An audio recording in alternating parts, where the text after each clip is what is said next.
Olá, boa noite a todos, todos que estão nos acompanhando aqui no Centro Histórico e também no nosso canal do YouTube. Hoje nós estamos aqui para nosso segundo Pesquisa em Debate deste ano, com um tema muito especial, porque todo mundo já sabe da tradição do Mackenzie com os esportes, dessa história que é tão ligada desde 155 anos, né, passados. Desde o início, sempre houve uma preocupação com a prática de esportes para as crianças, para os meninos e, principalmente, para as meninas, né? Essa grande inovação, a prática de esporte para as meninas também. Então, as nossas primeiras pedagogas, a nossa primeira professora de educação física foi uma mulher, Miss Phoebe Thomas, ela que traz chamava até cultura física, olha que chique, cultura física, traz essa ideia com uma pedagogia, com uma didática aplicada. Então, não era simplesmente fazer exercício físico, sair correndo. Não. Existia, sim, né, uma cultura. E a gente, ao longo do tempo, vem sempre prestigiando, né, essa nossa história com o esporte. E não só essa coisa mais acadêmica, mais didática, mas também as competições. E a gente tem duas grandes competições históricas, né, que a gente sempre relembra, que é a competição do Mackenzie com a Escola Naval, né, assim, a Escola de Engenharia com a Escola Naval, que se chama MacNav, mas anterior à MacNav, a gente tem a MacMed, que eram os alunos também da Escola de Engenharia, com os alunos da Medicina, da USP. E, então, essa história, esse ano, a gente está comemorando 90 anos da primeira edição. Ou seja, organizar evento esportivo é uma tradição e uma prática bem antiga aqui no Mackenzie. E não era assim, reúne a galera, joga um futebol, um voleizinho. Não, eram todas as modalidades mesmo. Vocês vão ver, não vou dar spoiler, mas tinha muita coisa. E a gente vai mostrar aqui para vocês fotos. Então, assim, eram competições muito bem organizadas, né? E a MacMed tem um caráter especial, porque, como ela acontecia aqui em São Paulo, ela parava a cidade. Era noticiário nos jornais, eram carreatas, os meninos iam para as torcidas montados num caminhão, cheio de faixa, enfim, uma bagunça bem organizada. Para vocês terem uma ideia, os jogos de futebol eram no estádio do Pacaembu. Então, assim, e lotava para assistir. Então, esse é um pouquinho da nossa história. Hoje a gente tem nosso acervo aqui para vocês verem, né? A gente trouxe assim um mínimo exemplar do mundo que a gente tem sobre esportes, né? Sobre a MacMed. E depois vou convidar vocês para virem de perto ver aqui um quadro de medalhas que a gente tem aqui, os nossos troféus, e também lá embaixo na exposição STEM Mackenzie, logo na segunda sala, tem um pequeno troféu de mármore, né, de bronze, é pequenininho, fácil de carregar e alguém levar embora. Eu vou convidar vocês para irem lá conhecer esse troféuzinho também, que foi de uma edição da MacMed. Bom, para a gente conversar sobre esse assunto hoje, a gente vai falar um pouquinho dessa MacMed que começou há 90 anos atrás, mas a gente vai falar um pouco do que é competir hoje, né? O que envolve. E nada melhor do que a gente trazer um atleta mackenzista e que tem um quadro de medalhas um pouco maiorzinho do que esse, um pouco mais valioso, né, com um metalzinho um pouco melhor do que esse daqui, umas medalhas de ouro que ele tem, e então ele vai também contar isso para a gente. E a gente trouxe hoje para falar sobre esporte, sobre Mackenzie, sobre esporte, nosso querido Daniel Dias, e depois a gente vai fazer a apresentação oficial dele aqui. A gente vai ter o professor Eduardo Abrunhosa fazendo essa mediação. E a gente trouxe também a nossa Tati, minha parceira de pesquisa em debate. A Tati é responsável pelo nosso setor de pesquisas aqui do Centro Histórico. Como eu falei para vocês, hoje a gente tem uma pequena amostra, mas pelo nosso site, memoria.mackenzie, você pode consultar o nosso acervo e ver muito mais do que a gente tem sobre os esportes, sobre MacMed, sobre MacNave, que a gente tem lá. E se você se interessar, se você que está em casa nos vendo, se interessar, basta mandar um e-mail, chcm.pesquisa@mackenzie.br, e falar assim: Tati, gostaria de estudar mais sobre isso, queria fazer uma pesquisa sobre alguma dessas coisas. E aí ela prepara esse material para você, tá bom? Sigam as nossas redes sociais para saber das nossas programações todas. O nosso Pesquisa em Debate este ano vai ser todo temático, com efemérides que a gente está comemorando, coisas importantes. Então, nós já tivemos falando sobre o nosso primeiro presidente, tivemos agora essa sobre esporte. A nossa próxima vai ser em agosto, falando sobre a Igreja Presbiteriana do Brasil, que também é um dos nossos acervos. Então, a gente tem um pesquisador aqui estudando a vida do pastor Álvaro Reis, e ele vai falar um pouco sobre a pesquisa que ele está fazendo. Então, a gente volta agora em agosto, falando sobre o nosso acervo da Igreja Presbiteriana do Brasil. E aí, depois eu não vou dar mais spoiler, vocês vão ter que seguir as nossas redes, tá bom? Bom, então, quero convidar para compor a nossa mesa o professor Eduardo Brunhosa. Não, vai lá. O nosso atleta Daniel Dias. Pode bater palma, gente. E a Tati. Boa noite, pessoal. Boa noite quem nos assiste também. É sempre uma honra manter o Pesquisa e Debate. É um projeto que me é caro ao coração, como pesquisador, como coordenador do Centro Histórico, porque fazer a disseminação do acervo num país que todos dizem que não tem memória e tem uma memória grande, é sempre um desafio. Então, a gente sempre fica tentando divulgar e asseverar as memórias.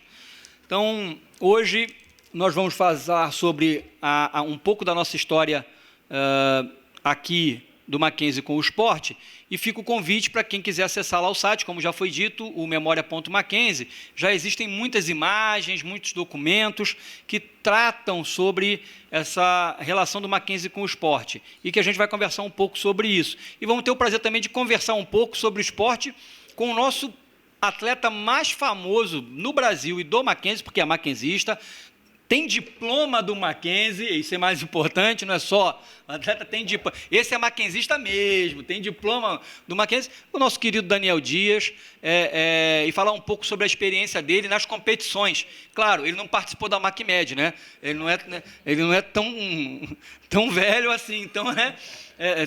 Não tem tanto tempo de vida assim, mas tem as competições que ele participou e só ele participou, mais ninguém.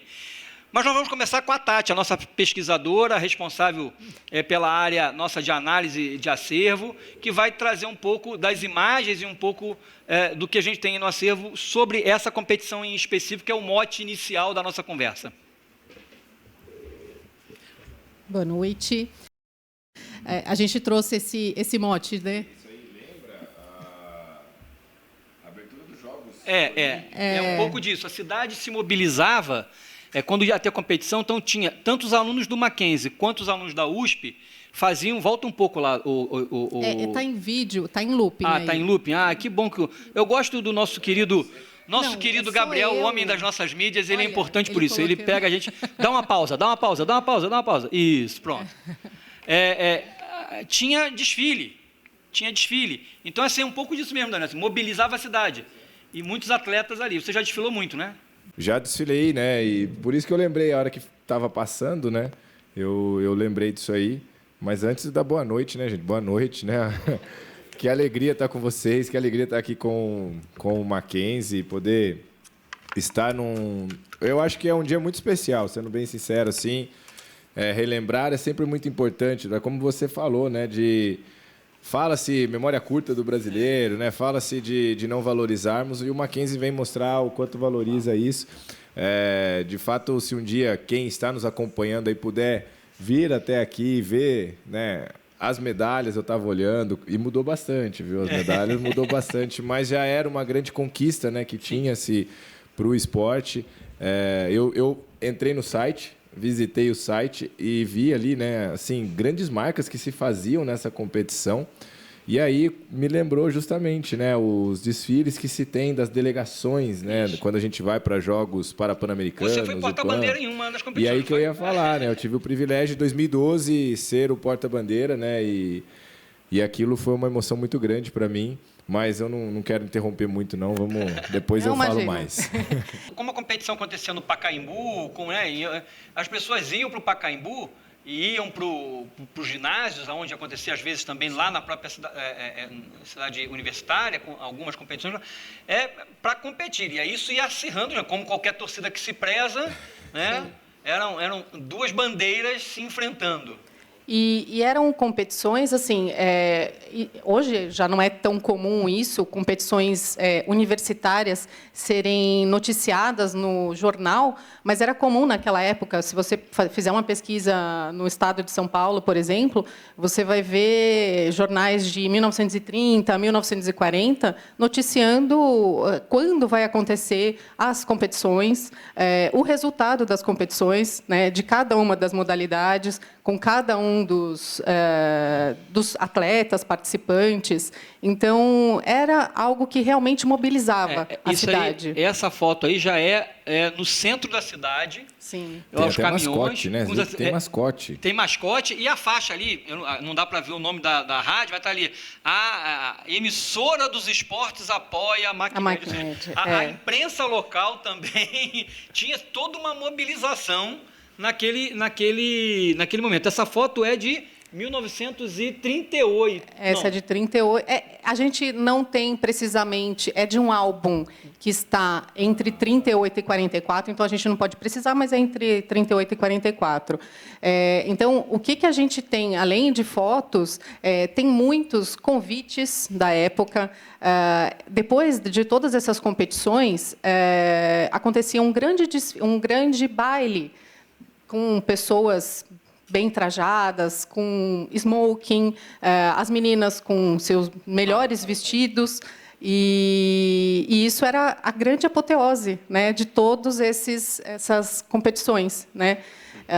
Era algo bem curioso e diferente, né?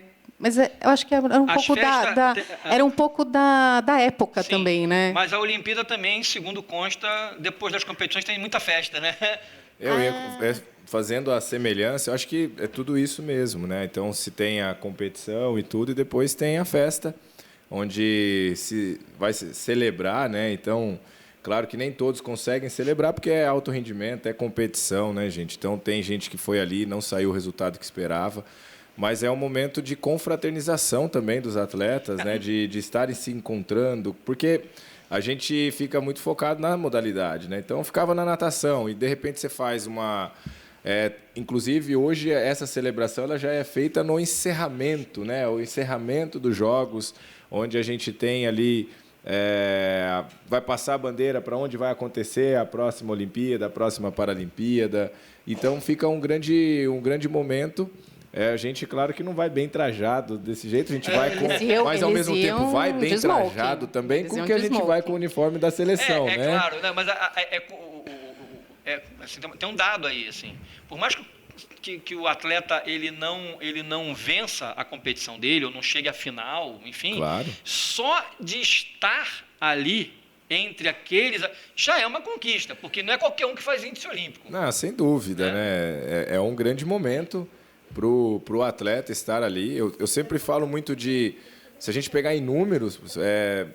vou pegar da Paralimpíada, mas a Olimpíada ela não foge essa estatística.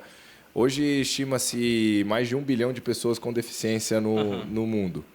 Para ir para uma Paralimpíada vai em torno de 4.500 atletas. Então, menos de 1%, né? Isso é 0,0 alguma coisa que vai para os jogos. Então, eu concordo. Você estar ali Já é representando motivo para fazer festa, né? o seu país já é um grande motivo. É claro que, dadas as suas proporções, olhando tudo que a gente vê aí, o que me parece é que cada ano foi se tornando mais tradicional essa competição, Sim. né? Que eu estava lendo um pouco, e aí você fala, poxa, eu quero estar lá, eu quero competir, eu quero... E vira, ao mesmo tempo, uma rivalidade sadia ali, no sentido de... E se torna uma grande competição mesmo, né? Vários atletas que competiam pela USP e pelo Mackenzie eram atletas da seleção brasileira. Você tinha nas diversas modalidades atletas que competiam pela seleção paulista, pela seleção brasileira, nas suas modalidades. Então, também, quer dizer, além da rivalidade natural de ser da USP ou ser do Mackenzie, também tinha aquela coisa do, cara, eu ganhei a MacMed, pô, eu estava lá, você não... Né? Então, assim, tinha isso. E aí, quando você pega os relatórios, você vê assim... não, mas o camarada não é aluno de medicina. Como é que ele competiu? Não, ele fez uma disciplina na medicina. E aí você tinha... Eles começaram isso, a dar uma cortada. Mas você sabe por que eles chegaram na medicina? Fala agora, conta. A gente tem que pesquisar. Então, dentro do nosso acervo, além das fotos, a gente tem vários documentos que vão contando essas histórias. E, através dessas histórias, que a gente, né, pode contar para vocês aí como a gente imagina que aconteceu pelo que está escrito. Tá? Uma das cartas que a gente tem, bastante curiosa, provavelmente alguém estava fazendo como um dossiê. Vamos contar direito essa história, porque lá no futuro não vão saber como é que começou a MacMed.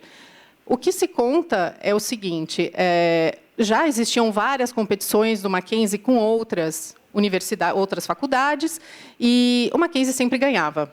Então, de qualquer uma das modalidades das faculdades, o Mackenzie sempre ganhava.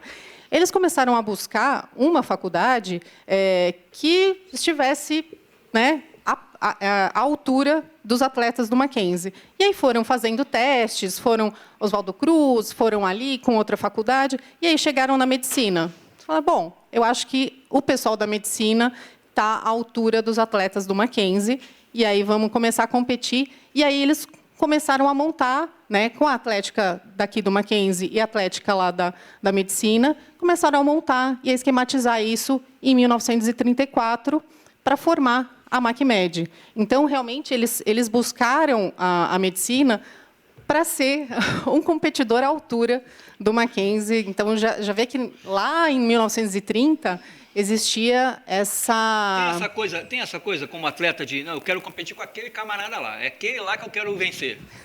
Tem, né? Os meus adversários passaram a treinar para ganhar de mim, né? Então, porque é isso, né? Então, vamos pegar a história, o Mackenzie conquistava, ganhava. Chega um momento que, de fato, você se torna visado e... tá bom, nós vamos formar um bom time, vamos ganhar de você, né? Nós vamos fazer isso aqui.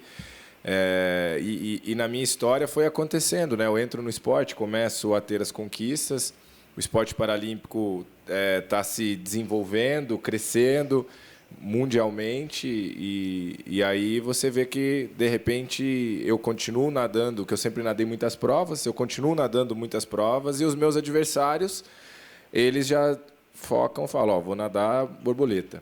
O outro ia nadar peito, o outro ia nadar o crawl. E numa das conversas a gente ia percebendo, né? Ele falou, não, E aí depois que ele nadava a principal prova dele, aí ele entrava em outras. Mas se fosse antes, não, porque ele falou, vou treinar para ganhar dele, né? Mas é isso que acontece mesmo. E você queria ganhar de quem no início? Eu queria ganhar todo mundo, né? Aí você acabou com a brincadeira também. Vamos lá, olha o time de atletismo aí, essa foto é de 44, olha os atletas... Sempre bem dispostos. Vamos lá. Aí, um time de, provavelmente, futebol. Isso aí, provavelmente, eles estão no Pacaembu, né? A sequência de fotos aí, eles estão no Pacaembu. A gente vê até a... Como é que chama? Volta nessa foto anterior. Tem um dado curioso, Daniel, e não sei quantos sabem. a primeira partida oficial de futebol, né, no Brasil é uma partida do Campeonato Paulista. Se você for ali no Museu do Futebol, você vai encontrar isso lá. E essa partida é entre o Mackenzie e o Germânia, que hoje é o Pinheiros. Aquele time, o Mackenzie disputa 3 ou 4 campeonatos paulistas ali, os primeiros da fase profissional. Ainda profissional, amador, alguns profissionais, mas não tem sucesso, mas enfim, disputa. Naquela geração de atletas, alunos de futebol, nós temos pelo menos 2 alunos atletas do Mackenzie que depois vão ser fenômenos do futebol para aquela geração. Um é o Frieder Reis, que é considerado o primeiro grande ídolo do futebol brasileiro, o grande nome da seleção que ganha o primeiro título sul-americano, Arthur Frieder Reis, filho de imigrantes e tal, que estuda aqui no Mackenzie e que depois vai jogar no Fluminense e tal. E o outro é o Belfort Duarte.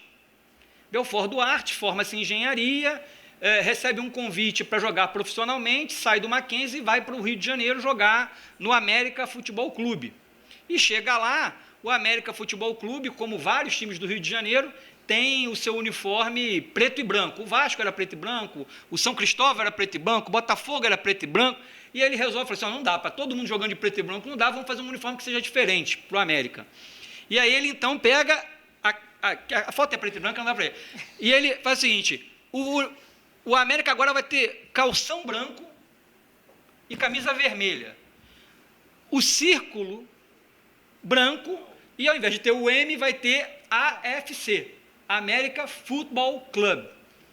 Então, o uniforme do América é inspirado no uniforme do Mackenzie. E o Belfort Duarte foi considerado o atleta mais disciplinado do futebol brasileiro.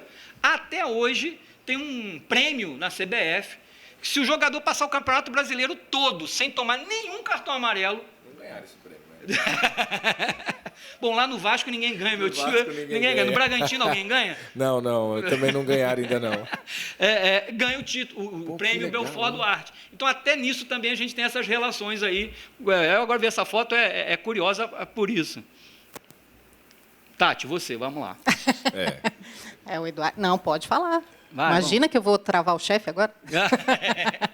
Então, segue aí, a gente está no Pacaembu e dá para notar, a arquibancada atrás está lotada. Está lotada. Isso é uma MacMed.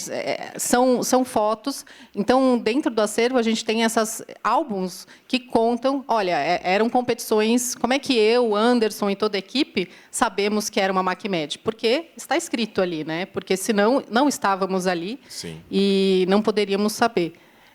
Vamos lá? Olha, arquibancada atrás lotada. Essa é uma entre 38 e 44. E tem uma que aparece a concha acústica. Que não existe mais, né? Que não existe mais. Aí eles vão estar treinando. Está vazio. E... são fotos belíssimas ali. A concha, que não existe mais. Foi construído o tobogã. E agora não é nada, né? Agora vai ser um prédio, um hotel, enfim, é outra coisa. E é o que eu sempre digo, né? Em todos olha a curiosidade do placar. Essa partida foi apertada. 6-3 para o Mackenzie.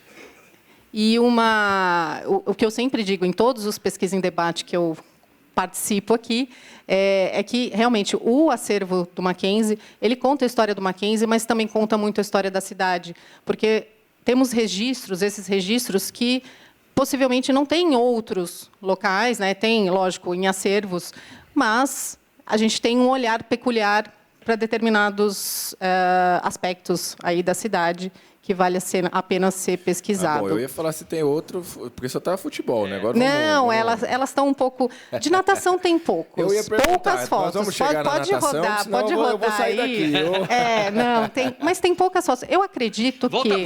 Volta um pouquinho na anterior. Na anterior, Olha que curioso. Isso mostra, do ponto de vista da história do esporte, você consegue perceber a evolução das técnicas. É verdade, porque olha como que saltava, né? Saltando de frente. De frente. Hoje você não vai encontrar nunca um atleta de salto em altura. Apesar que no Paralímpico você pode encontrar, Porque aí já tem alguns atletas que têm uma amputação, então eles saltam com uma perna. E tem um brasileiro, às vezes ele faz esse salto de frente, porque para ele se tornou uma técnica mais fácil e mais apurada. Mas é raro, tá? É raro realmente. E hoje, principalmente no Olímpico, você já não vai ver isso aí mais. Não...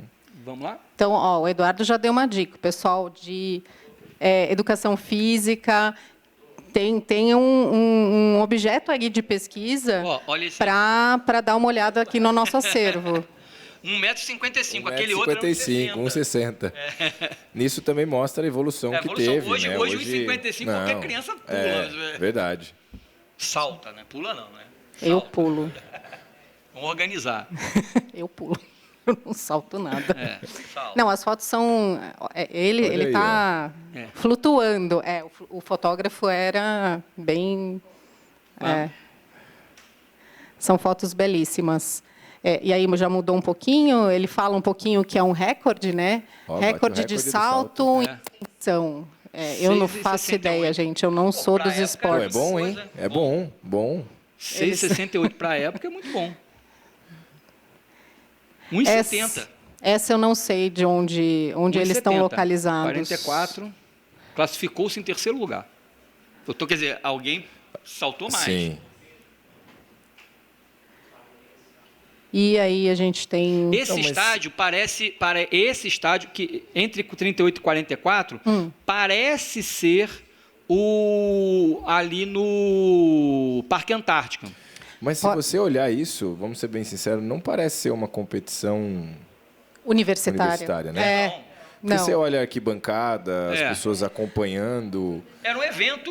Era um evento mesmo, né? Então, esportivo na cidade. Era um evento da cidade, que ele era anunciado nos jornais. Então, eles chamavam pessoas de toda a cidade para um grande evento. Tati, aqui parece ser a arquibancada do Parque Antártica. Pode ser plano. Aquela região hoje ali, que vai do Parque da Água Branca até o estádio do Palmeiras, na verdade, até o Shopping Bourbon hoje, aquilo tudo, nessa etapa da vida da cidade de São Paulo, era um parque cuja cervejaria Antártica criou, e daí Parque Antártico, para divulgar o refrigerante, na verdade, o refrigerante gaseificado Guaraná Champanhe. Reverendo Cid bebeu muito Guaraná Champanhe Antártica, porque essa daquela época. Então, as pessoas pagavam para entrar, tinha pedalinho, tinha não sei o quê, e tinha o campo de futebol. As partidas de futebol e de atletismo aconteciam muito ali. Quando cria-se a Sociedade Esportiva Palestra Itália, a cervejaria já tinha desativado o parque e arrenda o estádio que havia lá dentro para a Sociedade Palestra Itália, que nessa época, logo depois da guerra, muda de nome por causa da guerra e vira Sociedade Esportiva Palmeiras. O que restou desse parque era só onde está o campo hoje, que é onde está exatamente o Allianz Parque, que é o campo do Palmeiras. Vamos lá.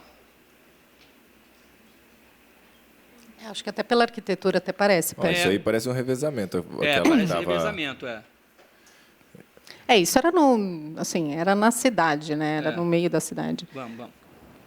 Pode seguir. Aí, tem um pouquinho, isso é polo. Estamos começando, chegou. Tá vendo?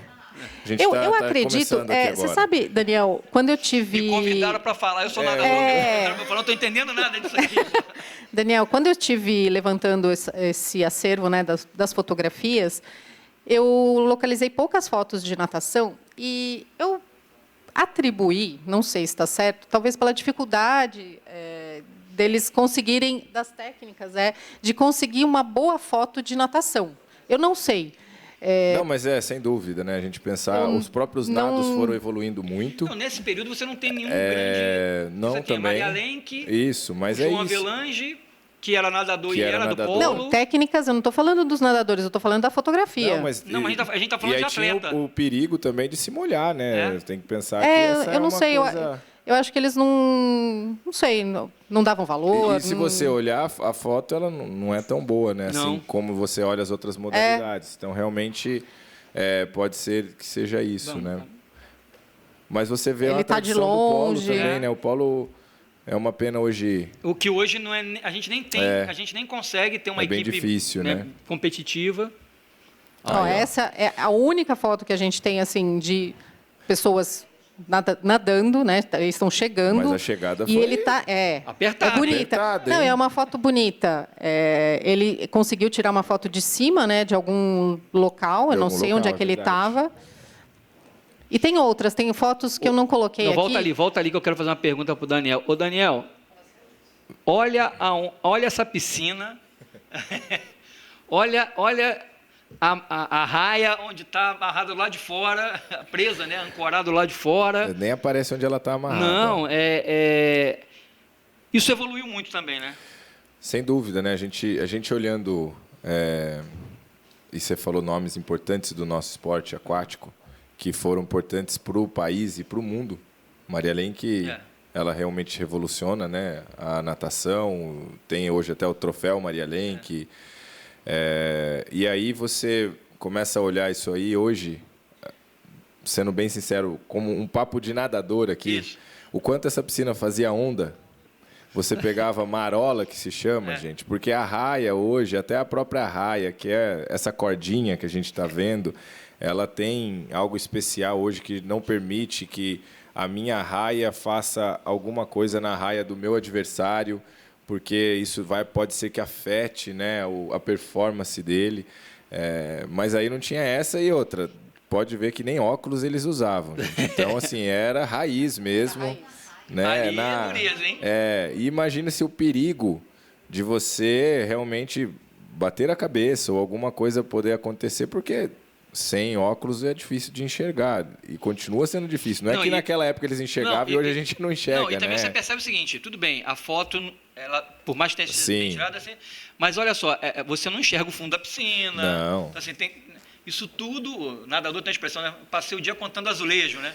Hoje Você não conta ali. tem vamos falar de papo de nadador de novo. A água é pesada, a água é leve, né? Então você vai nadar num mar ou num rio, num lago, e você nada numa piscina. Hoje você conta os azulejos, você sabe qual azulejo da piscina está quebrado, qual está descolorido, você enxerga, né?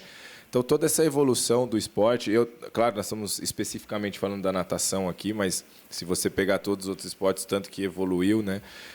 Mas isso realmente mostra aí o quanto tecnologias são importantes, mas ao relembrar a história, como é importante também, né? Você vê tudo isso acontecendo numa grande competição, sem dúvida. Olha quantas modalidades tinham. Olha, realmente, era uma mini Olimpíada, né? Vamos dizer, né? Aí, Remo. As competições de remo eram no Rio. Pinheiros. Imagina, então, é o seguinte, a gente tem algumas competições, inclusive, de natação, fotos, não nessa aqui, aí a gente não conseguiu precisar se elas eram avulsas, se eram da maquinária, do pessoal competindo no Rio. No Rio. Mas veja, a gente tinha uma equipe de remo, então, assim, que era uma tradição em São Paulo. Assim, não era uma coisa isolada. Os caras tinha no Tietê também, né? Tinha no Tietê também. Sim. E aí, basquete. Então, obrigada. Não, olha esse ginásio lotado. Também do Pacaembu, isso aí. Pô, tô volta lá. chegando a uma conclusão que é sempre 6-3, né? Assim. Não, a 6-3 é a competição geral. Tá. Porque cada geral. Ela é 4-1. Vai somando, voleibol, entendi. Vai cada somando. competição vai somando. Ganhou no vôlei, soma. Tá. Isso. E aí tinha o troféu geral. Não, olha lá em cima, na estrutura do... Os caras sentados lá em cima. Sentado lá em cima. Peraí, eu vou apagar aqui na gente não enxerga. Olha lá. O pessoal lá no telhadinho. Vamos. Acende aí. O pessoal do drone. Mais outras de futebol. Olha essa cabeçada. Vai cair no chão. A joelheira. E aí, mais uma vez, a questão das técnicas, né? Olha como é que o camarada estava saltando para a rede. Hoje você, em qualquer escolinha de vôlei, Verdade. Você já entende que não é assim que se ataca a rede, enfim... Aquela própria piscina que a gente estava vendo, não tinha o bloco de saída, né? Não tinha nada, né? Não tinha a borda dela, já era a borda infinita. Isso, ó, tá vendo que Vamos Era uma, também não é assim, não é né? assim Já também, era, né? pô. Mas não tinha, né? Vamos lá. Ó, mais uma de basquete. Também mais gente lá em cima. 40-32. A mesma partida essa aí. E aí a gente finaliza com algumas imagens do público, né, que a gente viu um pouquinho de como essa competição movimentava a cidade, viu as competições, e agora a gente está vendo ali esse fotógrafo olhando para o público e a gente consegue ver a quantidade, como eles estavam, né, paramentados, todos elegantes, né, para verem. Era um evento da cidade Era um mesmo, evento, então, era um grande né? evento. Mas sabe, olhando tudo isso, o quanto eu fico feliz de ter sido um atleta do Mackenzie e ser mackenzista, de fato mackenzista, né? E eu até sempre falo, isso é Mackenzie mesmo, né? O Mackenzie, a gente sempre vendo a importância do esporte na instituição, né? O quanto o Mackenzie sempre acreditou nisso e que foi sempre algo que me chamou a atenção. Desde 2008, estou junto com o Mackenzie, construímos uma carreira juntos, uma vida juntos. E o Mackenzie, sim, claro, olhando a performance, mas também se preocupando com a vida acadêmica do atleta, né? E hoje é uma triste realidade do esporte como um todo, se a gente pensar, né? Sabe, acompanha um pouco mais, de ver, sabe, assim, o atleta tendo a preocupação, ou pelo menos os patrocinadores, ou quem está junto com o atleta, tendo essa preocupação na formação do atleta, né? O quanto a gente vê uma grande competição como essa, mas a formação de cada um, né? Então nós estamos falando de 2 cursos, mas tinha os infiltrados, né? Claro, Com certeza claro. que tinha, né, gente? Vamos. Não mas... tem tanto médico assim atrás. Não é possível, vai. Vamos ser bem sinceros, né? Mas você vê o quanto o Mackenzie sempre se preocupou com isso, né? Então, não à toa tem público para tudo isso, né? Porque se tornou uma grande competição. Essa foto é ótima. Olha o desespero daquela menina. Eu não sei o que eles estavam assistindo, né? Natação, certeza.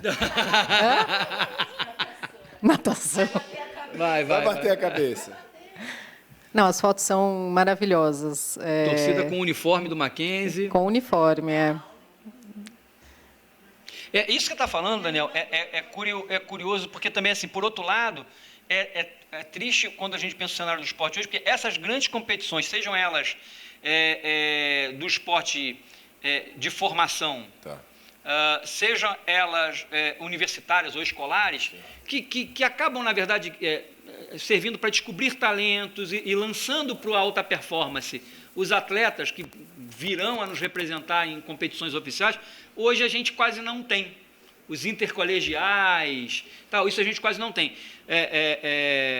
Assim, tem muito tímido, tem muito pouco. E aí, assim, isso é uma política pública que serve para a formação do cidadão, que contribui para a compreensão das relações sociais, da tolerância, porque se tem uma coisa que o esporte ensina, você tem que ser tolerante, paciente, resiliente. Quantas vezes aquele dia que você acordou e falou assim, hoje eu não vou.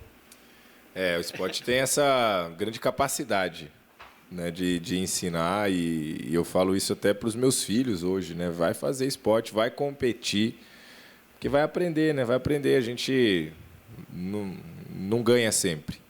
Você tem as suas conquistas, mas tem os dias bem difíceis e desafiadores, né? E uma coisa que me chama a atenção num esporte como o seu, atletismo também tem isso, é assim, o ciclo olímpico, 4 anos. Aí você treinou 4 anos, milhares de quilômetros na piscina, horas a fio, e você resolve a sua vida em 30 segundos. 30 segundos. Ou seja, se você participar de tudo, chegar na final, você ao todo, somado, você disputou 5 minutos de competição. Se você nadar bastante ainda, né? Para dar 5 minutos aí. Mas é isso, né? Você treina 4 anos para resolver em 30 segundos. Mas isso é um pouco da vida, né? Sem dúvida. Você se prepara, você vai ter que... E eu sempre falo isso, né? A natação, ela me ensina realmente todas essas palavras, mas também me mostra... Primeiro, é um esporte muito solitário. Eu ainda brinco, e é a realidade... a partir do momento que você coloca o rosto na água, não tem como você conversar, você não vai conversar com ninguém, você vai ter que realmente entender o que você está fazendo. Mas isso é a vida, quando você tem muito claro dentro de você o seu propósito, você passa pelo processo, né? Então, o esporte me ensina isso, a passar pelo processo e deixar o processo mais leve e conseguir, nesses 30 segundos, executar o que eu treinei, o que eu batalhei naqueles 4 anos para chegar naquele momento, né? Então, eu sempre falo, quer falar sobre pressão? Eu sei o que é pressão, então a gente pode conversar sobre isso sem dúvida nenhuma, porque é isso que você falou, vai subir no bloco ali, e é agora. Acabou. Não tem assim, pode ser amanhã. Amanhã acho que eu vou acordar melhor. Não, é o hoje, é o agora e é o que você tem que fazer e executar. Mas se você olhar a sua vida... O professor Daniel está aqui, que é quem cuida das nossas atléticas e é o nosso fisioterapeuta, meu personal fisioterapeuta, né? Então, precisando... Né? E é da área de fisioterapia desportiva, conhece muito, que é uma coisa... E ele que falou para mim, só tem um negócio aí para você ler que você vai gostar. Tal. Aí, na época, eu fui ler sobre destreinamento. Isso é legal. Porque assim, um camarada como você passou 15, 20 anos da vida condicionado àquilo. Aí agora não tem mais competição. Poxa, isso é incrível. Foi uma das grandes preocupações do meu treinador.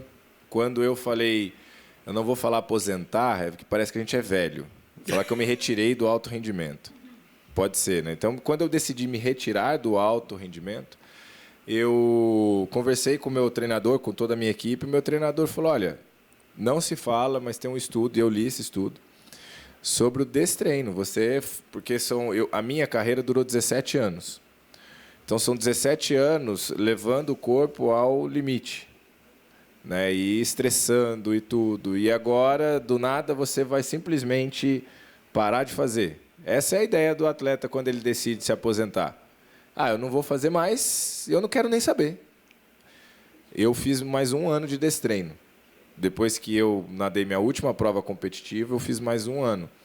E ainda bem que eu li, mas qual que é a intenção? Você falar, beleza, eu vou lá fazer o destreino, vou usar a natação aqui como um exemplo. Eu ia lá e eu nadava, na minha época de performance, 4 quilômetros por treino. Isso pensando em fase final de treinamento. Mais alta intensidade. E, por incrível que pareça, o destreino começa justamente nessa alta intensidade. Então, você volta a treinar o que você treinava. Aí, depois, você vai diminuindo, mas você ainda vai todos os dias. Você ainda tem que ter uma rotina. Tem toda uma questão também mental, né? Então, você vai se preparando. Aí, chega um ponto, depois de um tempo, 3 vezes na semana. Para você realmente fazer com que o seu corpo entenda... Agora você vê uma piscina, você nem chega perto. Não, eu gosto, eu amo isso aqui, né? Fazer a natação ainda... Eu gostaria de estar nadando mais do que eu estou hoje, mas por outras questões mesmo de tempo. Mas isso para mim foi importante, até por questões da fisiologia mesmo do meu corpo, não ganhar peso. Claro que tem a ver com boca também, né, gente? Não adianta continuar comendo o que eu comia e não ter o treino que eu tenho, mas você vai tendo esse destreino como um todo. E isso é raro de se ver falar, isso é difícil ver. Então, eu agradeço muito a Deus pela vida dos profissionais que trabalharam comigo, né? Principalmente meu treinador, que falou, tem que destreinar, tem que fazer o destreino. Eu nunca tinha ouvido isso aí, depois eu fui ler sobre... E é muito importante, né? Até para realmente... Até porque a alta performance, como já vi muitos atletas falando, isso não é humano, né? A gente precisa ser bem sincero, né? Assim, não tem nada a ver com saúde. O esporte é saúde. Alto rendimento já é uma parte que eleva o seu corpo ao estresse a todo momento. Esse é o objetivo. Você ganha a partir do estresse que vai tendo muscular e muitas coisas que acontecem ali. Mas faz parte, o alto rendimento é isso mesmo.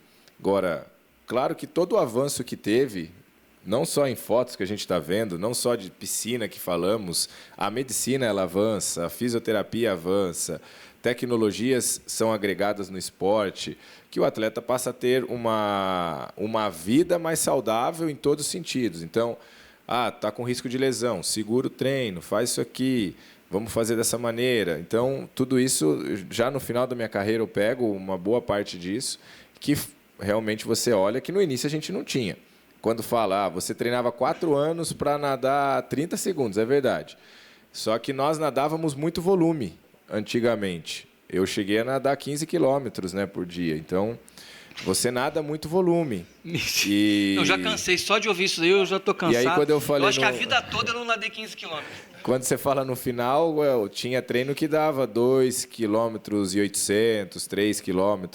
Só que era intensidade altíssima, volume baixo. Antes tinha uma intensidade, mas era muito volume, né? Então você vai vendo essas evoluções, que teve muito atleta que teve uma aposentadoria precoce, justamente por nadava muito volume, ou qualquer outro esporte, né? Tinha muito volume e era uma prova rápida. Quando a gente fala de 30 segundos, é uma prova de 50 metros da minha categoria, né? Então, justamente, acho que esses avanços hoje a gente tem que agradecer muito aí, porque o atleta tem uma vida melhor, né? Hoje eu carrego dores comigo. Tem alguns que você não esquece e vai ficar aqui para sempre. Dentro dessa história do Mackenzie com o esporte, é curioso porque algumas modalidades, no seu momento inicial, embrionário, elas de alguma maneira passam pelo Mackenzie. Eu citei aqui o caso do futebol, né, como a primeira partida oficial. A introdução do bola ao cesto ou do basquete no Brasil, né, numa relação da Associação Cristã de Moços com o Mackenzie. Então, a gente tem aqui no nosso acervo a mais antiga bola. Mas tem todas essas preciosidades a gente tem no acervo.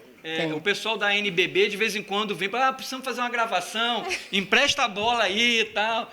Calma aí, não é bem assim, não, peraí.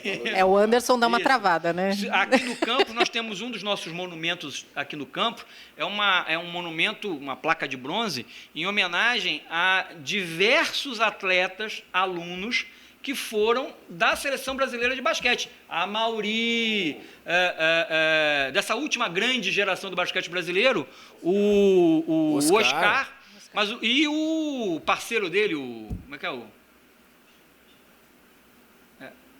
agora me fugiu. A Mauri. Maurício falou.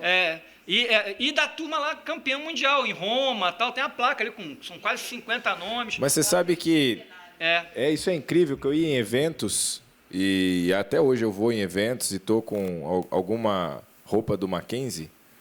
Grandes atletas, antigamente... Mackenzie, você estudou lá? Porque eu estudei lá. E, cara, a conversa nossa não era sobre esporte daí. A nossa conversa era sobre Mackenzie. E aí você vê o quanto o Mackenzie marcou na vida. Robert Scheidt, aluno. Exatamente, né? Então, poxa, isso é incrível, né? E a gente não falava de esporte, claro que depois voltava no esporte, porque daí falava, eu competi pelo Mackenzie, eu competi representando o Mackenzie. Quem está assistindo, calma que vem novidade por aí, nós não vamos dar spoiler, né?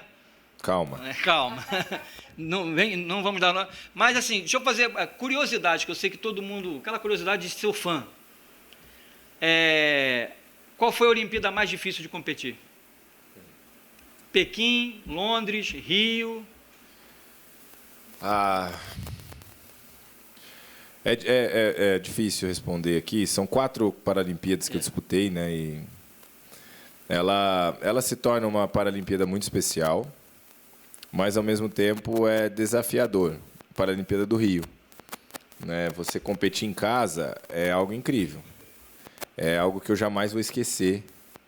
Mas eu lembro eu entrei para nadar a primeira prova, e quando eu entrei ali, mais de 15 mil pessoas gritando o meu nome, né?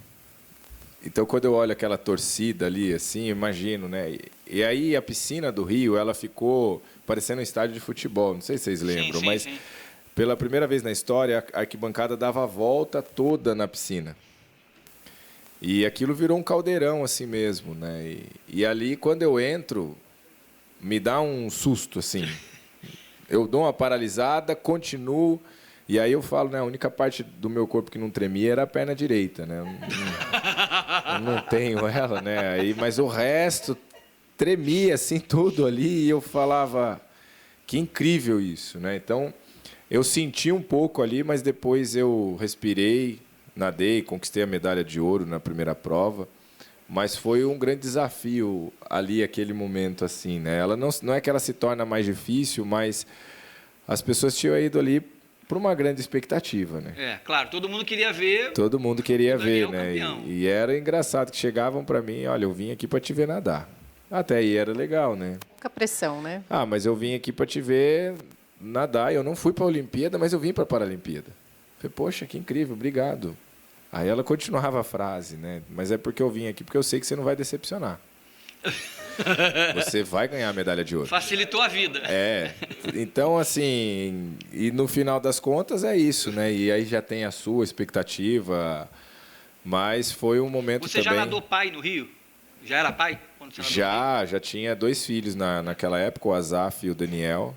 E eles estavam lá? Eles estavam, foram... E depois que a gente é pai, a gente muda muito, né? E ali eu, no Rio, conquisto 9 medalhas, né? 4 ouros, 3 pratas e 2 bronzes.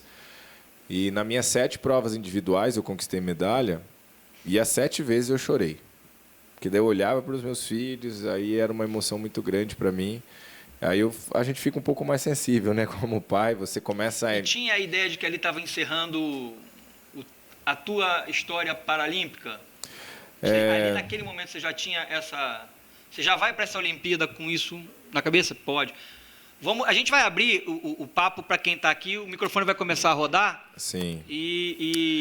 Na verdade, ali naquele momento, eu, sim, começo a pensar que pode ser. E ali eu decido realmente desfrutar daqueles jogos por alguns pontos. Um deles cruciais era, acho que eu não vivo isso aqui novamente, porque já estava para encerrar a carreira mesmo. E eu não sei se a gente vai ter uma Olimpíada tão já no Brasil novamente, né? Então, provavelmente não, né? Provavelmente não. E aí eu falei, então eu preciso desfrutar disso aqui, viver isso aqui. No processo eu já estava pensando sim em parar, mas também nesse processo a minha filha Radassa nasce, né, a mais nova. E aí eu decido estender para ela me assistir competindo uma Paralimpíada. E ali eu falei, vai ser a última mesmo, que daí foi Tóquio, que foi a última em 2021, né? Mas eu já imaginava no Rio. Eu sempre fui um atleta muito consciente no sentido de entendendo tudo o que estava acontecendo e a carreira de atleta ela não é tão longa assim, ela é curta. Então, para você se manter no alto rendimento é o grande desafio, né? Chegar a conquistar uma medalha, não estou falando que é fácil, mas você chega. Agora, se manter ali é o grande desafio. E por 17 longos anos aí eu consegui me manter conquistando medalha, né? Foram quantas medalhas paralímpicas? Paralímpicas 27. Eu quero dizer que, primeiramente, que abre-se um universo diante da pesquisa, é claro, aliada à história de um multicampeão que eu acho que a nossa geração ainda ela não tem a dimensão do que é Daniel na história do esporte. Mas eu vendo o que eu vejo, me sobressai 2 questões. A primeira eu quero fazer para vocês 3 e a segunda só para o Daniel. A questão você vê, né? Olha aí, público lotado, tudo que vocês mostraram aí que tem, cheio de gente, desfile pela cidade, um sucesso como iniciativa. Só que isso acabou. E aquela coisa, né? O porquê acabou. Mas a gente sabe também que as coisas têm seus ciclos. Elas têm seus ciclos. Difícil para a gente é entender isso. E aí a pergunta para vocês é essa: qual é o impacto do término da MacMed? E aí eu vou para o Daniel e disse, como é que é essa decisão, 17 anos de uma vida dedicada, provavelmente sem uma outra atividade, e, de repente, que convicção é essa de que chegou a hora de parar? Como é que é isso? Porque a gente sabe que existem histórias de atletas e atletas e atletas que não pararam, ou foram parados, ou então sofreram a necessidade de parar porque acabou, não teve mais jeito. Então, essa pergunta eu queria fazer para vocês 3. E a segunda, especificamente, para o Daniel. Que sensação é essa de ganhar a primeira medalha na maior competição no teu esporte em nível mundial? Que sensação é essa que você teve? 27 vezes, mas fala só da primeira. Tati, quer responder? Não sei se eu conseguiria traduzir uma resposta. Bom, eu jogo para você. Tá. Eu acho que, do ponto de vista institucional, quando a gente deixa de ter uma competição como essa, eu acho que as duas instituições perdem. E, claramente, aí, como historiador, como um cientista social, um urbanista, acho que a cidade também perde.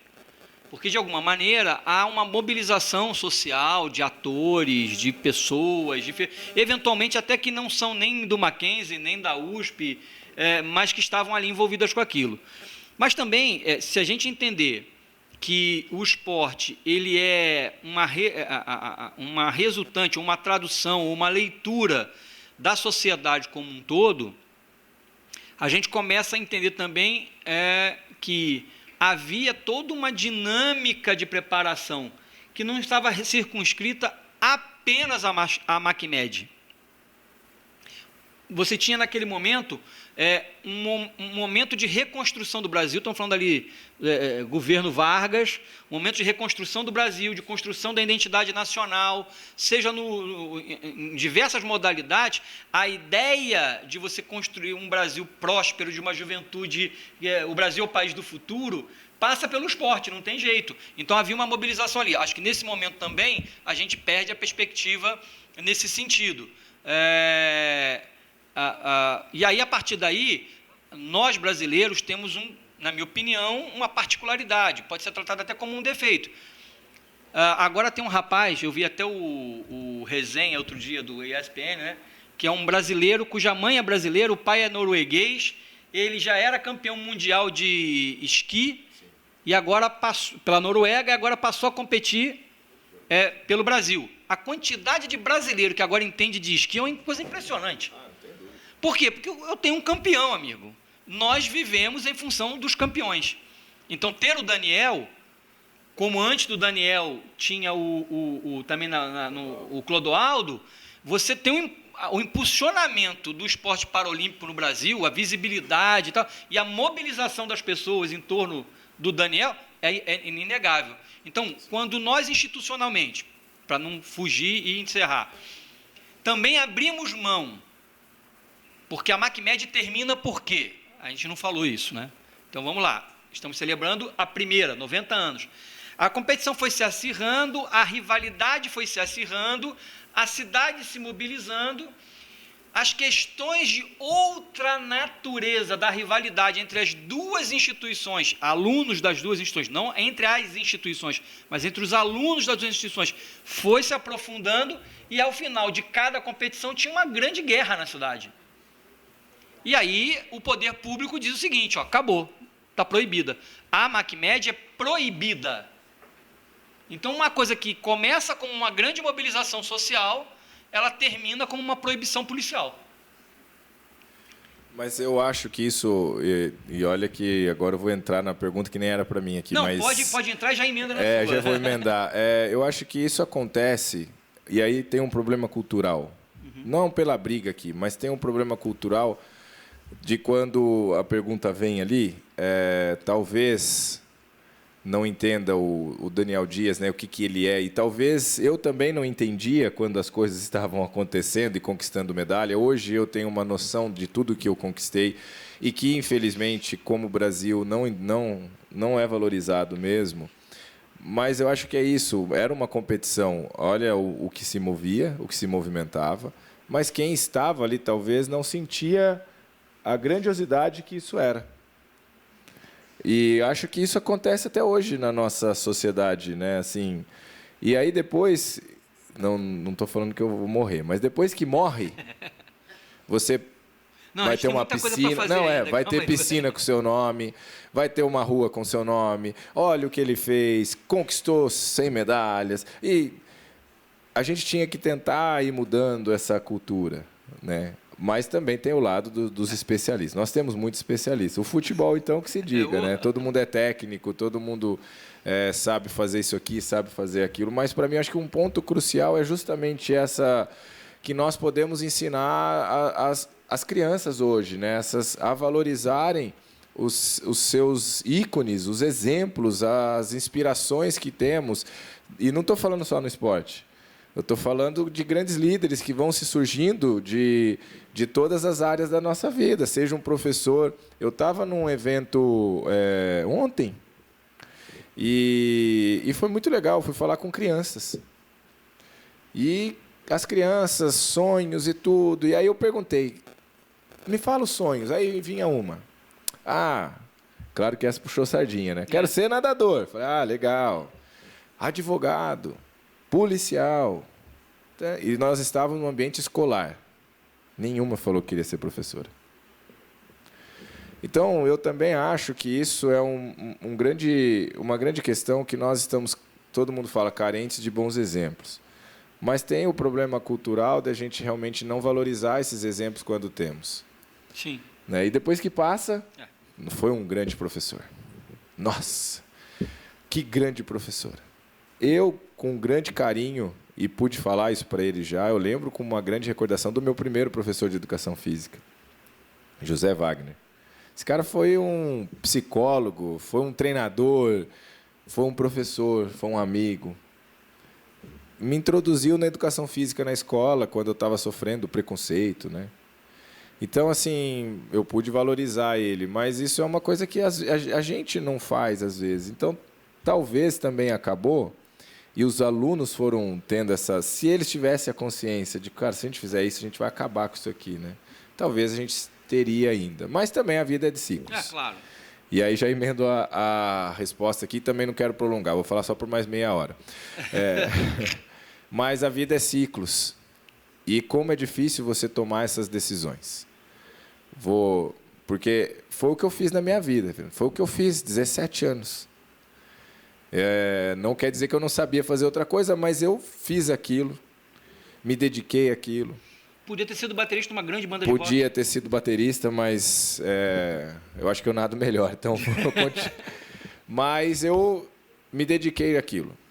Quando acontecem os Jogos do Rio, eu já começo, então, eu vou parar agora ou eu vou seguir? E aí eu falei com a Radassa, minha filha caçula nasce, eu falo, então vou seguir. Eu me preparei para aquilo. Por mais eram para ser mais um ciclo, foi 5 anos por causa da pandemia que se teve. Eu me preparei, eu já tinha estudado, mas aí, graças ao Mackenzie, eu pude fazer mais cursos, então eu fiz pós, fiz MBA, fiz alguns cursos me preparando e imaginando o que eu podia fazer. E quando eu nadei a minha última prova, no dia 3 de setembro de 2021, falei, e agora? Por mais que eu me preparei, e agora? O que eu vou fazer? E esse eu acho que é o grande desafio da vida, de você encerrar um ciclo e entender que não é o final. É o começo de uma nova jornada. Eu levei 1 ano e pouco para eu conseguir entender isso.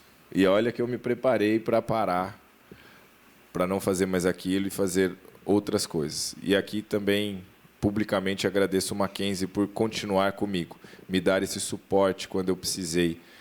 Esteve comigo nas grandes conquistas, está comigo em momentos desafiadores e continua comigo, caminhando em outros projetos agora. Mas foi crucial saber que eu podia contar com alguém.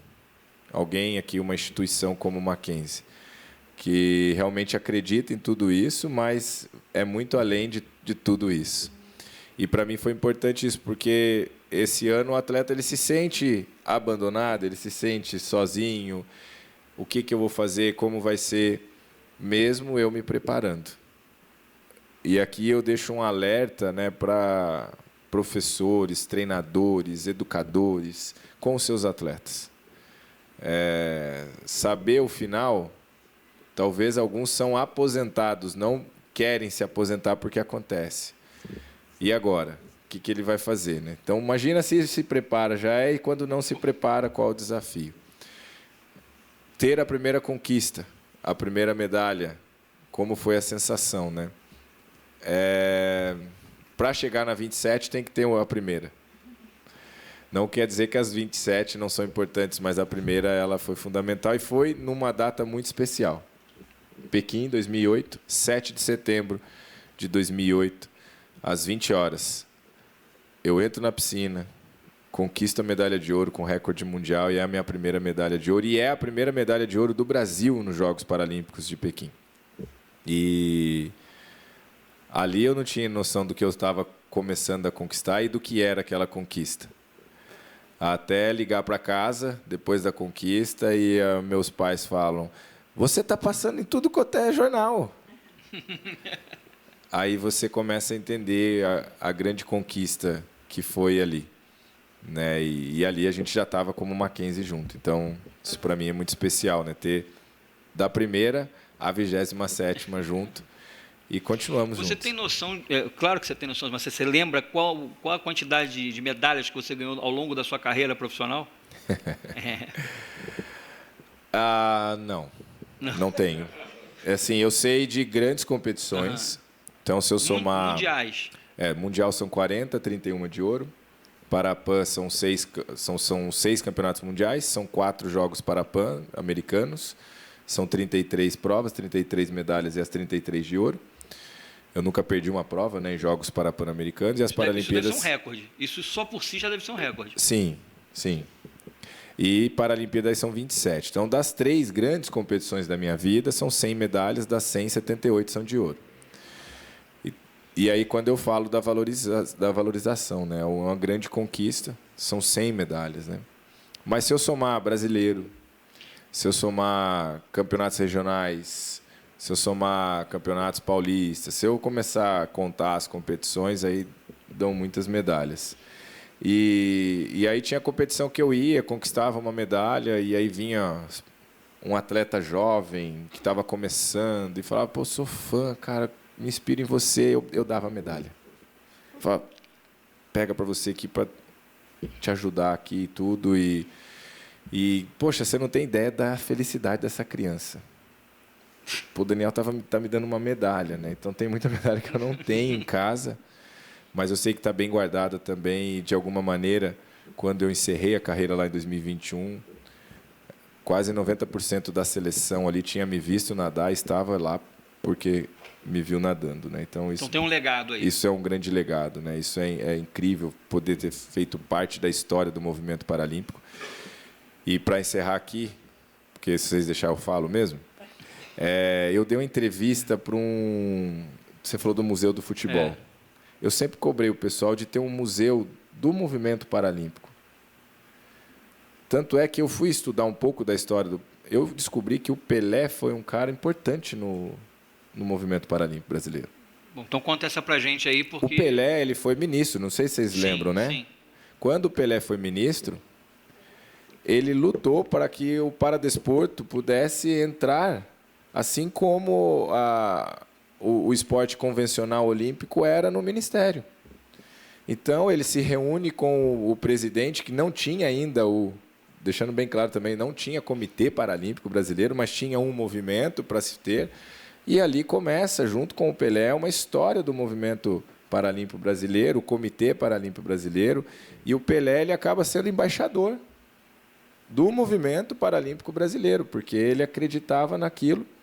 E então o Pelé, quando ministro, uma passagem rápida, mas ele faz uma grande diferença para o movimento paralímpico brasileiro em algumas conquistas ali que temos, e hoje nós temos tudo que temos porque teve toda essa história aí que o Pelé faz parte daquilo, e com, claro, algumas pessoas do comitê hoje que fizeram e construíram tudo isso. Então, vai sair em breve aí o museu da história do esporte paralímpico brasileiro, contando sobre isso. E eu fiz uma entrevista contando a minha trajetória, e aí falando justamente, né, o cara, quando me entrevistou, ele falou, você tem ideia do que você fez para o movimento paralímpico? E ali eu começo a refletir sobre isso, né, o quanto que eu pude contribuir para o movimento paralímpico brasileiro e para as pessoas com deficiência num todo, né? Você recuperou da lombar, né, Não, a do minha judô. lombar quem cuida é você. Campeão da Guanabara, Eduardo, campeão da Guanabara, né, de judô. Judô.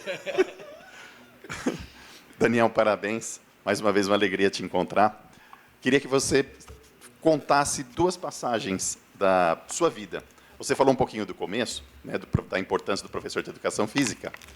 Queria saber de você, que você explicasse para a gente como foi você entrar na primeira piscina, aonde foi essa piscina, quem te conduziu ali, né, vamos dizer, no início, nos primeiros gestos esportivos da natação, que tinham que ser adaptados. Então, essa é a primeira. Então, conta para a gente. A segunda, aí para a mesa, né, fica aberta.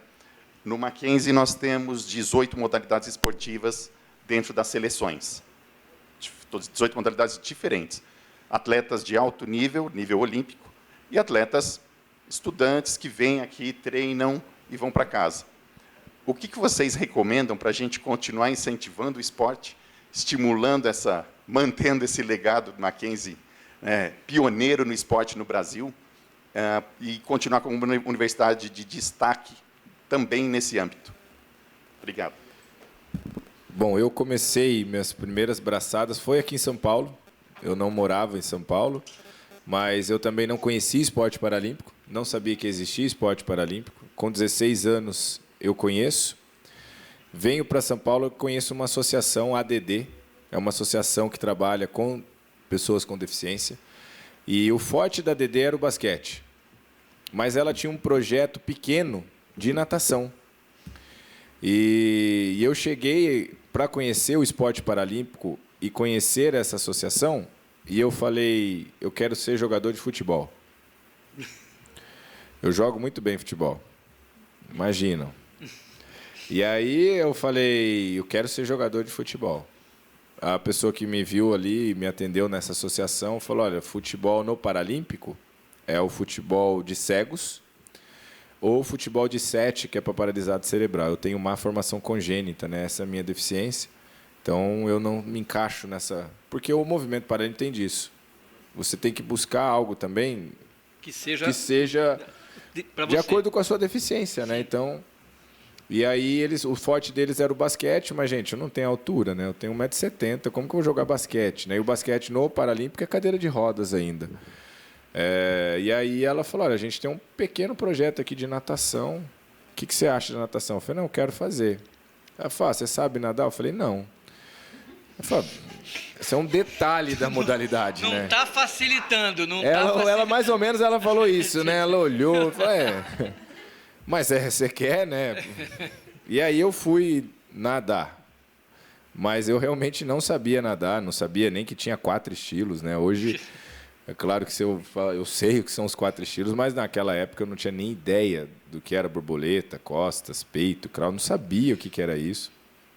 E eu falei, eu quero fazer algum esporte. E eu aprendo a nadar muito rápido. Então, o primeiro contato que eu tenho com água nesse momento é uma piscina que eles têm ali de 50 metros que eles tinham. E eu fui. E aí a professora Márcia, que me recebeu lá, ela chega e fala a mesma pergunta, né? Ah, que legal que você veio aqui, você sabe nadar? Eu falei, não, mas eu quero fazer natação. E aí ela falou, então pula na água aí, vamos ver. Né? E eu pulei. Vamos ver, vamos pular. Então, pulei na água mesmo, saí. Isso, sua mãe, seu pai do lado de fora. Isso, e exatamente, foi isso mesmo. Né? E aí ali eu começo a ter o primeiro contato. Mas quando eu entro na água, a minha sensação é uma das melhores. Mesmo nadando tudo errado, e eu achei que eu estava fazendo tudo certo, né? Claro que depois a professora corrigiu, mas ali eu me senti completo. Assim, eu falei, é esse esporte que realmente eu procurei nesses 16 anos aqui para fazer. E aí eu começo a realmente treinar e me dedicar. Aprendo a nadar muito rápido os 4 estilos. Eu aprendi apenas 8 aulas a nadar os 4 estilos. E ali eu descobri um dom, né, que Deus tinha me dado. Desse momento até a Olimpíada é quanto tempo? Aí isso foi no final de 2004. Foi ali em novembro de 2004. 2005 eu começo já a treinar daí. Que aí a professora, né, claro, percebe o talento, o dom, e fala, você precisa treinar agora, é isso que você quer, isso que você quer fazer. Aí, então, de treinamento começa em 2005. E aí, em 2006, vem o primeiro campeonato mundial, 2007, Parapan do Rio. E aí, 2008, vem a Paralimpíada. Então, eu não peguei nenhum ciclo completo. Foi 3 anos para chegar na primeira Paralimpíada. Deus realmente te Não, escolheu, sem né? dúvida, sem dúvida. Não tem outra explicação. De não saber nadar, aí, 4 anos depois você já Não, está... 4 não, Tati. Não aumenta, aí, não. calma aí 3 também, anos. Não. me ajuda. 4 anos ele já era campeão mundial. Então, Não, a outra questão sobre o que o Mackenzie precisa fazer, eu acho que a gente, internamente, aí vou colocar o chapéu aqui de diretor de administração. A gente está pensando, a gente está avaliando, tem uma série de coisas que a gente está reavaliando da nossa política. Estamos conversando com o Daniel. O Daniel é o nosso principal elemento e ponto de ligação para um projeto futuro. Por enquanto, está no coração, está na cabeça, mas a gente tem convicção, o reverendo Cid é o presidente, a gente tem convicção de que nós precisamos de um projeto estruturante. Hoje nós temos ações isoladas, por exemplo, o colégio em Brasília, que tem uma grande infraestrutura desportiva e cujo o principal professor nossa educação física lá é o o César Castro, perdão, que também é atleta olímpico, também ele treina a nossa equipe de salto ornamental. Hoje nós temos uma equipe de salto ornamental e uma equipe de nado sincronizado, ambas campeãs brasileiras nos Jogos Estudantis, com alunos nossos. Temos meninos do polo do colégio que já estão sendo convocados para a seleção brasileira. Então, ali tem mas isso está isolado. As atléticas aqui no Mackenzie, nós temos atletas com índice pan-americano, provavelmente agora no Pan-Americano, alguns atletas que vão representar o Brasil são alunos nossos, como já aconteceu em outros Pan-Americanos. Por pouco nós não tivemos um atleta aluno nosso, ainda no colégio, na última Olimpíada, participando da Olimpíada, o Samuel, por muito pouco. E ele mesmo disse, conversando um dia desses comigo e com o reverendo Cid, falou assim, não foi bom.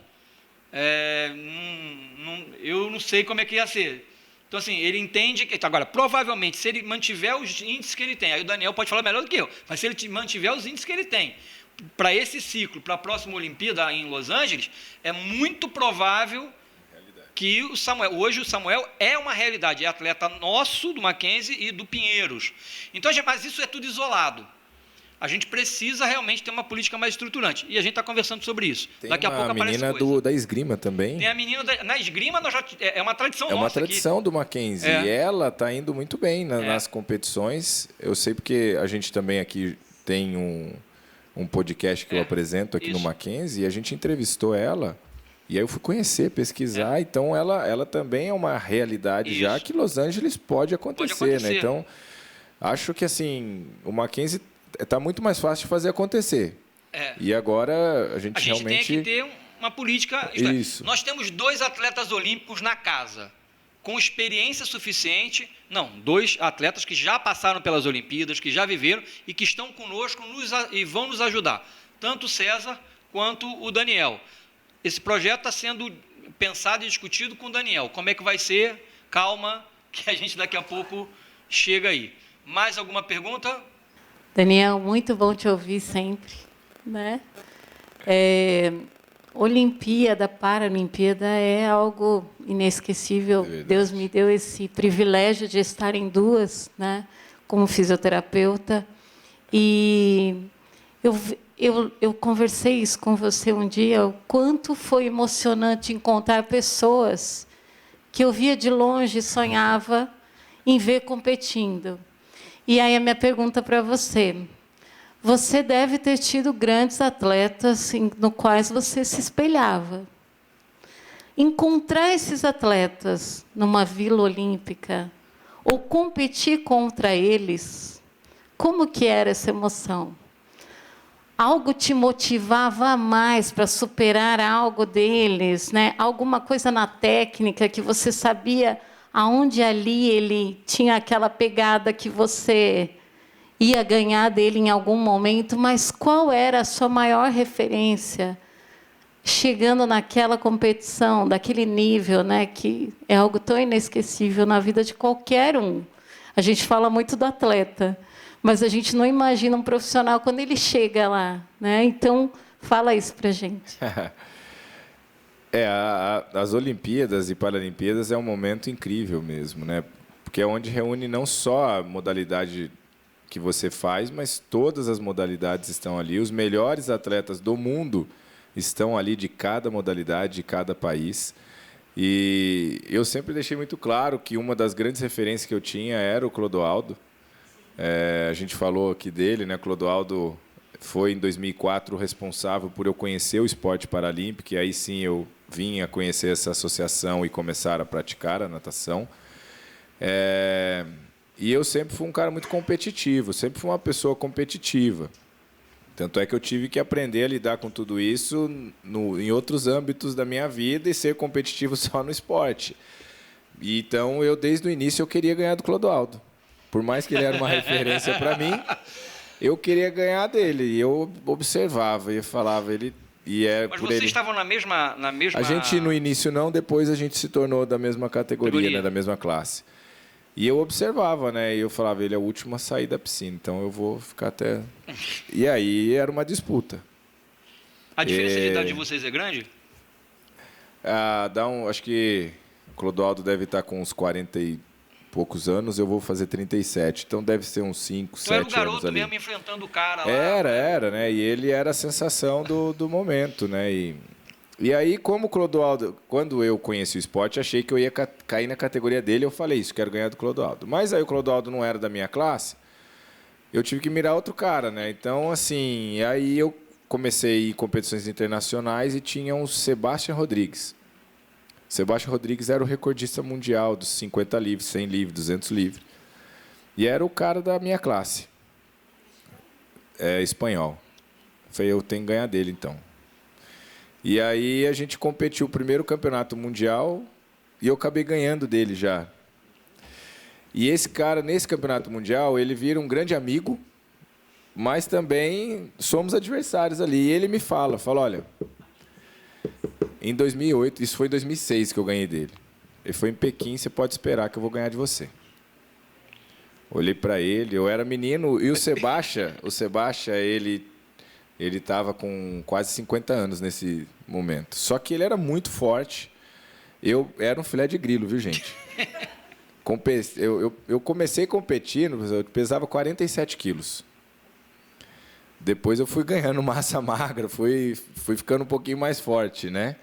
E aí, quando ele falou isso, eu olhei bem para ele, dei um sorriso e falei, tá bom. E a gente continuou a vida, eu treinei em 2007 Parapan, não tem como ele competir. Chegamos em Pequim. E aí, ele também não ganhou, não, mas ele me motivou àquilo. Então, ele foi uma grande referência para mim ao mesmo tempo. E, de fato, hoje nós somos grandes amigos, o Sebastian. Quando eu fui me retirar, ele ainda continuou. Acredite ou não, ele está com 60... Hoje ele parou, mas ele está com 62 anos, competindo ainda. E ele me deu uma placa. E fala na placa, recordes mundiais estão aí para ser quebrados, mas os verdadeiros amigos permanecem para sempre. E eu construí uma grande amizade com um cara que foi uma grande referência para mim. E ele falou para mim, você me motivou a ser um atleta melhor. E eu tive que retribuir a frase, porque eu falei, você também me motivou a ser melhor. Porque eu treinava para ganhar do Sebastian. Porque ele, naquilo, quando ele fala... Então, assim, toda competição que eu chegava, eu ficava olhando para ele, assim, ver que jeito que ele tá, como que ele tá. E aí via o treino, e ele me via treinando. E a gente era uma grande rivalidade na água, mas ele se tornou um grande amigo, né, fora dela, só ali mesmo naquele momento. E ele ficava muito feliz com as minhas conquistas, com as minhas realizações, justamente por isso, por motivá-lo também a treinar e se dedicar. Mas eu teria outras histórias para contar também. Tinha um americano que era a mesma coisa. Então, esse americano era pior. Ele me marcava nos vídeos dele. Ele fazendo academia e ele me marcava. Não falava nada, mas ele me marcava. Ele não falava, não. Me marcava. Aí eu, tá bom. Tô aqui me preparando para você. Ele era bem assim. E tinha um da Grã-Bretanha também a mesma coisa, mas esse era mais falastrão mesmo, né? Então ele me via e olhava no meu olho e falava: hoje você vai perder. Tudo bem que ele não ganhou nenhuma, né? Mas ele tentava fazer isso mesmo, né? Vai e que era um dia incrível. dá certo, vai que um dia dá certo, Então era pô. incrível que ele perdia. Quando ele perdeu a primeira, eu falei: não vai fazer mais, não. Ele olhava para mim, ficava saltando na minha frente e falava, né? Mas esporte é isso, esporte vale realmente esse jogo, né? Mental ali, porque é isso, né? No final das contas, gente, vou ser bem sincero, não é o físico que vai conquistar ali, é você estar equilibrado também e mentalmente você entender que você está pronto para aquilo, né? Porque fisicamente todo mundo chega pronto para uma Olimpíada. Não adianta a gente falar que um atleta chegou lá sem treinar, não tem como. Ele treinou muito, então fisicamente 95% é mental, 5% é o que você fez de treinamento mesmo. Porque é isso, olha para você e assim, já perdi muita prova, porque eu olhei e achei que o adversário estava melhor, e como já ganhei outras, como eu estou contando aqui, né? Então, tinha esses atletas aí, por eu nadar bastante prova, tinha eles que realmente... E aí, esse americano, só para encerrar, ele ganhou. No Rio de Janeiro, ele ganhou de mim. E olha como que é o peso disso, né? E quando ele ganhou, ele fez uma postagem, que é esse cara que me marcava nos vídeos. Ele fez uma postagem me agradecendo. Ele batalhou por 12 anos essa medalha. E ali ele tinha conquistado. Mereceu. Mérito, esporte, é isso. E aí ele estava realizado, estava se aposentando. Então, nos Jogos do Rio, ele se aposentou após essa conquista, né? E no fim, eu tô jantando. Claro que eu não fiquei feliz com o resultado, não, tá? Mas quando eu li isso... Nessa prova, ele ficou com a ouro. Ele ficou com ouro você e eu com a prata. Com a prata. E eu tô lendo essa postagem dele e ele fala justamente: por 12 anos eu batalhei para conquistar essa medalha. E hoje eu estou realizado, conquistei um grande adversário e estou encerrando a minha carreira. Ele estava na minha frente, assim, a gente estava jantando e eu fui lá dar um abraço nele. A gente não era grandes amigos, como não somos, mas tinha um respeito muito grande. E ali ele me agradece ao mesmo tempo. Falou: continuei no esporte até ganhar de você. E hoje eu realizei isso. Pô, isso é legal, sabe? Porque, assim, não foi fácil para ele, porque eu sei o quanto que eu treinei, o quanto que eu me dediquei, né? E olhar para aquilo me deu uma força também de, pô, que bom, porque eu treinei justamente para não perder de você. E aconteceu hoje, é o dia, ele estava muito bem e foi para nadar essa prova, né? Então, é muito legal, né? Ver tudo isso. Para a gente encerrar e já agradecendo a todo mundo que está acompanhando e os que estão aqui presentes, já esse vídeo fica permanente lá na internet. O professor Daniel depois divulga lá com a turma das atléticas e tudo mais. Só por curiosidade, e da natação convencional, quem era o cara que você olhava e falou assim: rapaz, esse cara realmente... O Phelps era aquilo tudo mesmo? O Phelps eu pude encontrá-lo, né, por 2 vezes, e eu nadei com o Phelps. Em 2013, a gente nadou na Rocinha, lá no Rio. Lembra que teve um evento lá? A gente nadou. Phelps, um grande atleta, e que para mim foi muito bacana conhecê-lo. Mas eu vou falar dos brasileiros que eu acompanhava a natação um pouquinho quando eu comecei. E aí, né, você já vai lembrando da história, dos nomes, você fala: pô, esse cara fazia natação, né? Então, a gente tem que falar do Gustavo, né, o Gustavo Borges. Mas tem um cara que é pouco falado e que eu tive o privilégio de conhecer e a gente conversou, Ricardo Prado. Pô, Ricardo Prado, e a gente brinca muito, eu e ele, né? Vocês veem a nossa altura, né? O Ricardo Prado, ele é pequenininho, gente. E um dia nós conversamos, estava eu, Ricardo Prado, Gustavo Borges e Cielo. O Gustavo Borges e o Cielo, você conversa assim, né? Pra você ter uma ideia, o Gustavo Borges tem 2,2 de envergadura, né? Ele senta e a mão fica ralando no chão, né? E o Ricardo Prado, por que eu estou falando dele? Pela estatura mesmo e pela prova que ele nadava, 400 medley.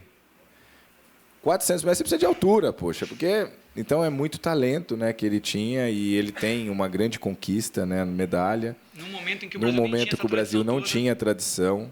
E eu pude conversar com ele e a gente falou muito isso, né? Pô, imagina se nós fôssemos alto, então, né, Ricardo? Pô, o quanto isso podia ter nos ajudado, né?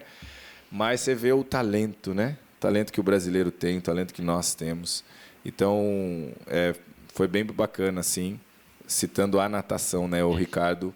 Claro que eu conheci Cielo, conheci o Xuxa, o Gustavo Borges, foram caras importantes, Thiago Pereira, né, importantes, Poliana Okimoto, primeira medalhista de ouro, né, do Brasil na natação feminina, Fabiola Molina. Então, eu podia citar alguns nomes, mas o Ricardo é realmente, por todo esse contexto, eu vejo que é o brasileiro mesmo, sabe? Aquele cara que dedicou, treinou muito e chegou e teve a conquista. Legal.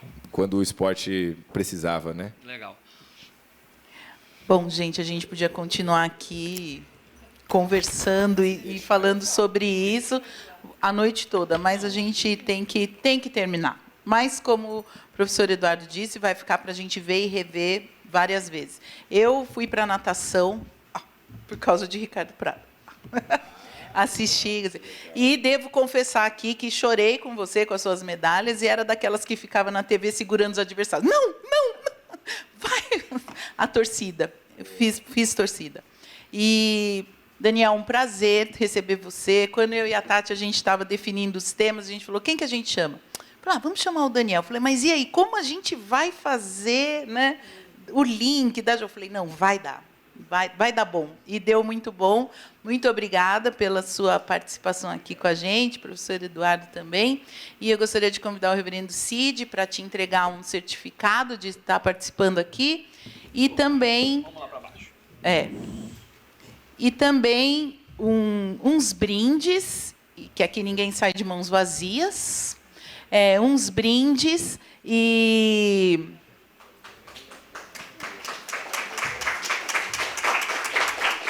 Gabriel vai tirar a foto oficial. Tem presentes para as crianças também. Olha lá, o retrato. O Eduardo foi ao toalete, foi correr na água dele. Gente, sigam as nossas redes sociais, curtam lá, marquem o Daniel, que ele gosta de ser marcado. Vou começar a marcar o Daniel nos meus treinos também. Vou marcar. Sim. O que isso significa? Nada. Mas eu estou treinando, estamos lá. Fica o incentivo, vocês viram, né? Partiu do nada, não sabia nadar, 4 anos depois já estava conquistando medalhas. Para três, no 4º ano. 3 anos. Então, gente, fica aí esse incentivo, né? Vamos lá, Tati, quero ver você daqui 3 anos, o Daniel vai voltar, vamos ver seu desempenho. E o nosso Pesquisa em Debate volta em agosto, edição especial sobre a Igreja Presbiteriana do Brasil, tá bom? Mas as nossas programações continuam. Em junho tem música no hall, tem pelas redes sociais, e fica também o convite para vocês virem aqui apreciar esses nossos troféus e as nossas medalhas. E, com isso, a gente encerra oficialmente aqui a nossa programação.